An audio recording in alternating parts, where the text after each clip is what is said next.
आपल्यासोबत लक्ष्मण हाके सर आहेत. सर काय सांगाल, आज खरं तर तुम्ही दौंड येथे आलेला आहात, काय नक्की काय सांगा? मी दौंड तालुक्यात केडगाव परिसरामध्ये खोर या गावामध्ये आलो आहे. एका मेंढपाळाच्या मुलीचा 22व्या वर्षी मृत्यू झाला आहे. 2 लहान लेकरं आहेत. एक 7-8 महिन्याचं मुलगी आहे आणि एक मुलगा आहे 1.5 वर्षाचा. आणि तो शासकीय अनास्थेचा बळी ठरला आहे, आरोग्य विभागाचा बळी ठरला आहे. पुरोगामी महाराष्ट्राची मान शर्मेनं खाली जाईल अशा पद्धतीचं काम या महाराष्ट्राच्या आरोग्य विभागाकडून झालं आहे. कुटुंब नियोजनाच्या शस्त्रक्रिया, नसबंदीच्या शस्त्रक्रिया शिबिरं घेऊन पुणे जिल्ह्यामध्ये केल्या जातात आणि या शस्त्रक्रिया केल्या जात असताना एकाच दिवशी 4 ठिकाणी शस्त्रक्रिया शिबिरं झाली. केडगावला कुटुंब नियोजन नसबंदी शस्त्रक्रिया शिबिरामध्ये या 22 वर्षीय रंजना केसकर नावाच्या मुलीचा मृत्यू झाला आहे. त्याचं कारण असं, एक डॉक्टर अनिल कदम 105 किलोमीटरवरनं म्हणजे साताऱ्यावरनं पुणे जिल्ह्यामध्ये येतात. 70-75 किलोमीटरचा प्रवास करतात, 4 आरोग्य शिबिरांना भेटी देतात आणि 1, 2, 5, 25, 50 नव्हे तर 97 शस्त्रक्रिया एक डॉक्टर एक सर्जन करतो. एका दिवसात किती? एका दिवसात 97 शस्त्रक्रिया. पुणे जिल्ह्याला सर्जन भेटत नाही, ग्रामीणला सर्जन ग्रामीण पुणे जिल्ह्याला सर्जन भेटत नाही. तो साताऱ्यावरून आयात करावा लागतो. तो 105 किलोमीटर प्रवास करून येतो आणि परत 75 किलोमीटरचा प्रवास करतो 4 शिबिरादरम्यान आणि 97 शस्त्रक्रिया करतो. आणि या मेंढपाळाच्या मुलीला शस्त्रक्रिया करताना रक्तस्राव होतो आहे त्याच्या लक्षात आलं होतं, पण त्याच्याकडे दुर्लक्ष केलं त्यांनी आणि त्या मुलीचा रक्तस्राव होऊन BP लो होऊन हॉस्पिटलात जाईपर्यंत त्या मुलीचा मृत्यू झालेला आहे. मुळात या डॉक्टरचा 97 शस्त्रक्रिया केल्या म्हणून एखादा अवॉर्ड देऊन सत्कार करावा की गोरगरिबांच्या सर्वसामान्य कुटुंबातल्या शेतकऱ्यांच्या मुलींचा बळी घेतला म्हणून त्याच्यावर गुन्हा दाखल करावा, याचं उत्तर आम्हाला महाराष्ट्राच्या प्रगत महाराष्ट्राच्या मुख्यमंत्र्यानं आरोग्यमंत्र्यानं द्यावं. या रंजना केसकरच्या मृत्यूला जबाबदार कोण? आता तिची 2 लेकरं, एक मुलगा आणि एक मुलगी. आता ते लहान लेकरं आहे. आम्ही आता यांच्या कुटुंबामध्ये सकाळी आलो तर त्या मुलीच्या आजीनं सांगितलं की ती 7-8 महिन्याची मुलगी आहे, तिला वरचं दूध तर पचत नाही आहे. तर त्या मुलीला दूध कोण पाजते? तर वस्तीवरच्या इतर आयाबाया येत आहेत आणि तिला दूध पाजत आहेत. हा पुरोगामी महाराष्ट्र आहे. याची जबाबदारी कोण घेणार?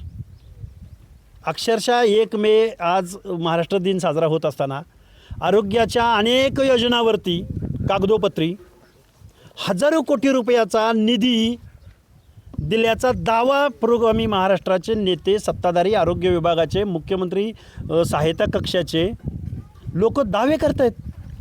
अरे मग पुणे जिल्ह्याला एक सर्जन मिळत नाही आणि विक्रमी शस्त्रक्रिया पुणे जिल्ह्यामध्ये करताय तुम्ही. 97 शस्त्रक्रिया. डॉक्टरच्या या कर्तृत्वाला सलाम. पण या मुलीचा जो मृत्यू झाला आहे ह्याची जबाबदारी कोण स्वीकार? 97 शस्त्रक्रिया झाल्या, त्यातील आता एक ही तर बळी गेलेली. बळी गेलेला आहे. अगदी या कुटुंबावरती दुःखाचा डोंगर आहे. 97 अजून काय तुमच्याकडे काय माहिती आलेली आहे का? ते डिटेल माहिती आलेली आहे. इथले पत्रकार त्याचा चांगला प्रॉपर फॉलोअप घेत आहेत. अगदी महिला आयोगाच्या राष्ट्रीय अध्यक्षा विजया रहाटकरांबरोबर बोलणं झालं आहे. आता महाराष्ट्राला तर महिला आयोग नाही. हा महाराष्ट्र आहे का? कोण याची जबाबदारी घेणार? आम्ही आता गुन्हा कुणावर दाखल करायचा? मुख्यमंत्र्यांवर करायचा? आरोग्यमंत्र्यांवर करायचा? कुणावर गुन्हा दाखल करायचा? कोण याची जबाबदारी स्वीकारणार? शिरूरमध्ये एका महिलेला डिलिव्हरीसाठी प्राथमिक आरोग्य केंद्रामध्ये दाखल करून घेतलं नाही. त्या मुलीची डिलिव्हरी रस्त्यावर झाली. 2 दिवसापूर्वीची गोष्ट आहे. हा महाराष्ट्र आहे. लाज वाटते मला. महाराष्ट्रामध्ये एवढे एका बाजूला हजारो कोटीचे दावे केले जातात की आम्ही ही योजना आणली, आम्ही ती योजना आणली, आम्ही ही अरे तुम्ही जाहिरातीवर हजारो कोटी रुपये खर्च करताय आणि पुणे जिल्ह्याला एक सर्जन मिळत नाही. खेदाची बाब आहे, दुःखाची बाब आहे. आपल्यासोबत मुलीचे वडील देखील आहेत. काय त्या दिवशी काय नक्की घडलं होतं? काय कशा पद्धतीचे ट्रीटमेंट मग हा प्रकार? ते ऑपरेशन करायचे होते आणि ऑपरेशन करता ती शिर तुटली. तुम्ही तिथे होता म्हणजे डॉक्टरांनी काय सांगितलं? ते डॉक्टरने दुसरा पोरगा होता. सर्वस्वी डॉक्टरच्या चुकीमुळे झालेली ही घटना आहे. डॉक्टरसाठी हजारो पेशंट असतील, परंतु त्या लेकरांसाठी आई एकच आहे ना. ही लय वेदना या कुटुंबाला सहन होणार नाही. त्याच्यामुळं ह्या गोष्टी त्यांना न्याय भेटायला पाहिजे एवढीच मागणी आहे कुटुंबाकडनं. काय सांगशील काय त्या दिवशी? त्या दिवशी काय डॉक्टर पण ते चौकात झाल्यामुळे झाले ना, त्या मुलांसाठी न्याय मिळाला पाहिजे एवढीच अपेक्षा. हेच लेकरू आहे त्यांचं. हे काय हे एवढं लेकरू आहे, ह्याच्यापेक्षा लहान आहे, ह्याच्यापेक्षा पण लहान आहे. फक्त दुधावरचं आहे ते लेकरू.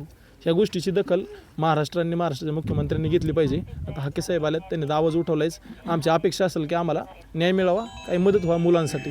त्यांचा पुढचा शिक्षणाचा खर्च आहे, बऱ्याचशा गोष्टी आहेत, ह्याचा विचार केला पाहिजे. एवढीच मागणी फक्त कुटुंबाकडनं, दुसरं काय नाही. नक्कीच ओबीसी नेते लक्ष्मण हाके यांनी या कुटुंबियांना भेट दिलेली आहे. खरं तर या घटनेची सखोल चौकशी करावी आणि जी घटना घडलेली आहे या संदर्भात या कुटुंबाला न्याय मिळावा अशी मागणी ओबीसी नेते लक्ष्मण हाके करताना पाहावयास मिळत आहे. दीपक कापरे, TV9 मराठी, दौंड.